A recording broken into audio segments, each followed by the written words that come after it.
Hello everyone. It's James again. And thank you for joining me today on this channel, where we talk about narcissism and narcissistic abuse, our faith in Jesus Christ, and the narcissism that is running rampant in society. And if you are watching this video on the day it's released, then you are watching it on Christmas Eve. And for those of you that are having a tough time because you are alone, and you are feeling lonely, please know, you are not alone. Because God is with you. And there are tons of people to talk with in the comments section. People that are going through what you are going through right now this moment. And they are willing to talk with you. And I've been seeing it on this channel and other channels like this for more than a decade now, where so many of you reach out to help those that you feel need a prayer, a positive word of encouragement. Or you might talk through an entire issue with a person just so they can get some things off of their chest. And I thank you for being there for one another. Because it sure does help the healing process. The healing process of narcissistic abuse. And this video was sparked by the way of a request. And the topic is why healing from narcissistic abuse is extremely important. The key word here is why. You see, most people think that healing from narcissistic abuse is being able to more clearly see narcissists that try to enter your life, so you can put the brakes on and sidestep them and keep on moving about your business without them affecting your life.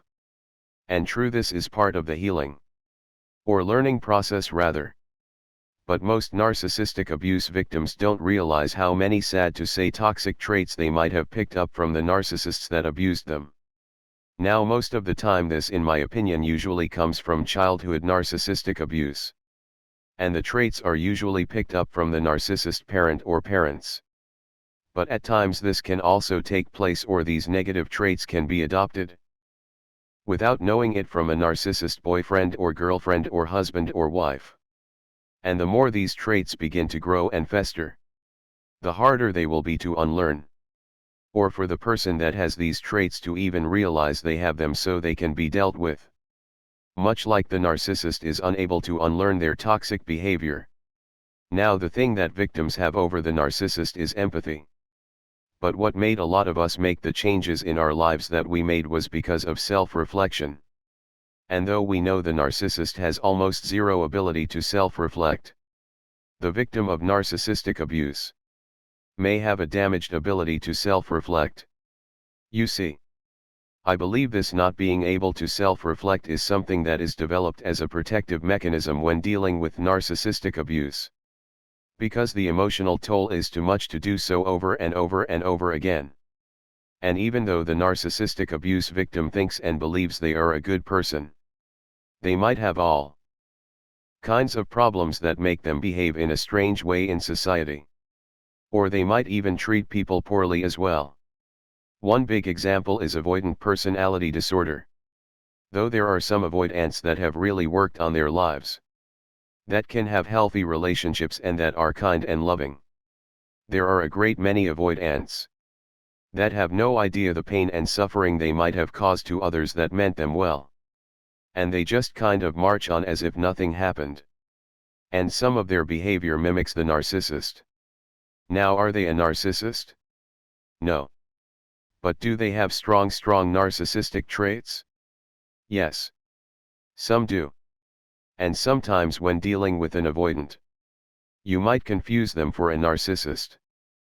But one has to ask, how and why are they acting like this? They were likely raised by narcissists. And they have developed certain protective mechanisms inside of them as a result of this abuse they suffered. And though they might do the right thing more than a narcissist might, they still might treat those that mean them well like crap. Not all.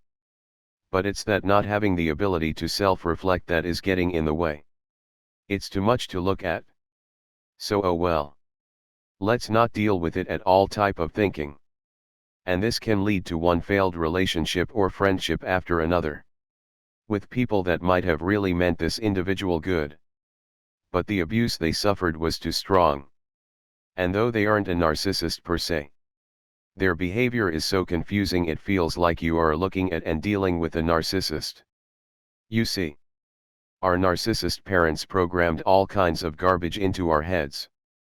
Because they wanted us to be alone or with someone causing us trauma for life. They knew that if we had a healthy life, that we would grow up to be with healthy people more than likely. So they heaped as much damage upon us as humanly possible. Because they knew it would lead to us having a chaotic life. The other thing is, and this can be a hard one, because narcissists do like to use this against us. And it is taking criticism hard. When you've been belittled your entire life, down to where everything you have done in your life you've been told you are bad or wrong. If you get clear and away from this narcissistic abuse, if you are, let's say, working with a boss at work, that is actually a pretty good boss. But they are trying to correct something that we are doing on the job. That feeling might come up where we feel like we are going to get sick. Or we have to prove every little thing about us. And the narcissists in our lives programmed this into us. Because they love when we try to prove ourselves to them. Besides from getting narcissistic supply, they love the information they can gather from us. And a great many of us that grew up like we grew up, oftentimes get triggered into conversations where we feel like we have to prove our self-worth by spilling our guts about things this person has no right to know. And here's the thing. We can go years without this coming up. Then one day, someone says something to us to make us feel some kind of a way. Regardless if they are a toxic person and they are doing it on purpose or they are just having an innocent concern. Those feelings get triggered out of nowhere. And before we know it, we are telling this person things they have no right to know. You see, I've talked about before how a great many narcissistic abuse victims sadly run off those that we had no idea meant well for us. I've heard people talk before, where they might do this proving and oversharing with people they don't know very well. And in my mind, I'm thinking, I bet they have a lot of trauma in their life. But there are others that just feel uncomfortable. They don't know why. They just are uncomfortable. And they no longer see this person as someone they want to have a relationship with. Whereas the narcissist picks up on these traits and sees this person as a prime target.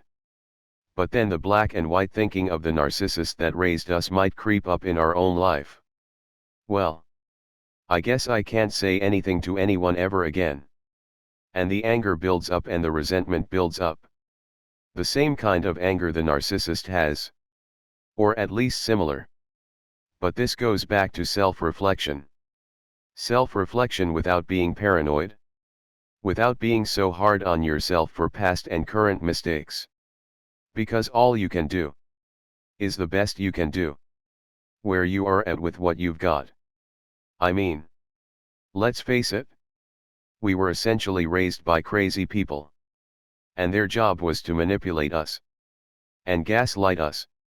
All with the attempts to make us go crazy. You didn't go crazy and nor did I. But we still must heal. The game isn't over at. Oh. That's what a narcissist is and that's how I avoid one. It's about self-reflecting and going inward. On how we can truly not only better ourselves, but how we can become healthy, well-adjusted people. Now this doesn't mean you should walk around trusting everyone. Nor does it mean you should walk around being paranoid. But what it means is well-adjusted. And that's tough. Because we live in a world full of narcissism. Full of one gaslight after the next. But know this. Self-reflection isn't self-blame. It's self-betterment. Even if you find things out about yourself you don't like, but you want to change, the good news is you found out what these things are. Now it's time to do the work and make a positive change. Because the last thing you want to treat others the way you were treated. This can happen in dating and marriage relationships. Oh well. My narcissist spouse is cheating on me. I will go out there and do the same thing. Now if something like that happened to you, don't get too down on yourself. but stop taking the bait and stooping to their level. Because that is what the narcissist wants. They want to wreck you and ruin you. So you are no good for someone that is decent, kind, and that means you well. They want you to be so broken and messed up you can no longer function around people, let alone a relationship. So please, look at the why. Why healing from narcissistic abuse is extremely important. And from there become the person God put you on this earth to be. And use the tools God has given you to craft yourself into something wonderful. Well, that's all I have for today. I do hope your day is blessed. I will likely make a video tomorrow to talk with you all on Christmas Day if possible. Please get some rest if you have the day off from work. Regardless if you celebrate this holiday or not. Eat well. And be at peace. With that said, I do hope your day is blessed. And until next time. Bye for now. And be good to yourself.